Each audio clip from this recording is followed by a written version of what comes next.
The Slave Mother by Frances Ellen Watkins Harper. Heard you that shriek? It rose so wildly on the air. It seemed as if a burdened heart was breaking in despair.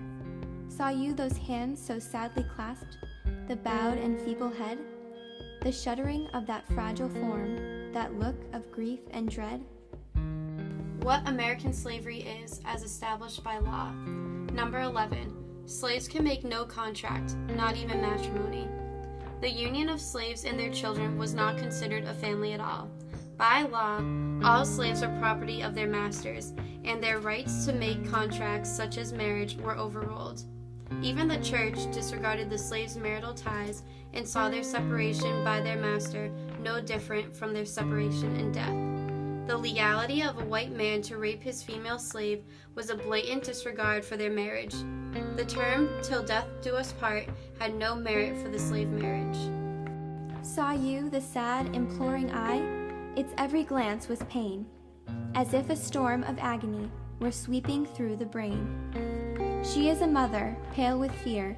Her boy clings to her side, and in her kirtle vainly tries his trembling form to hide. Blood was no factor on the trading block. Babies and young children were tragically taken away from their mothers in a world that was dependent on matriarchy.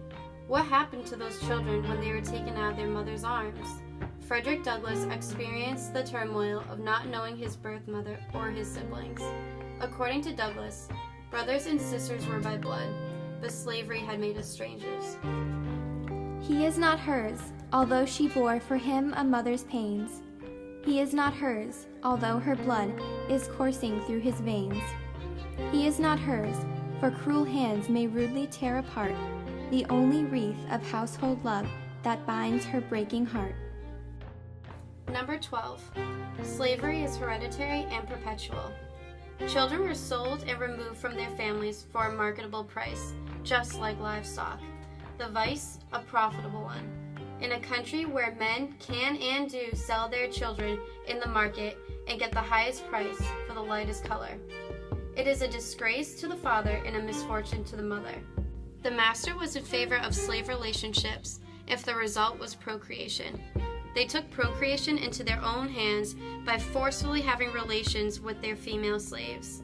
Since the children followed the condition of their mother, fathering slave children would be more profitable for the slaveholder than anything else. His love has been a joyous light that o'er her pathway smiled, a fountain gushing ever new amid life's desert wild.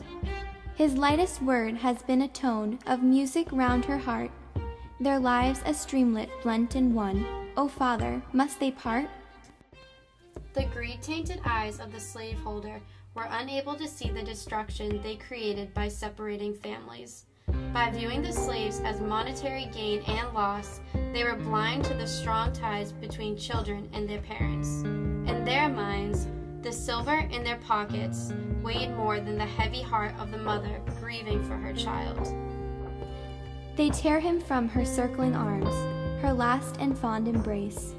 Oh, nevermore may her sad eyes gaze on his mournful face. No marvel, then, these bitter shrieks disturb the listening air. She is a mother, and her heart is breaking in despair.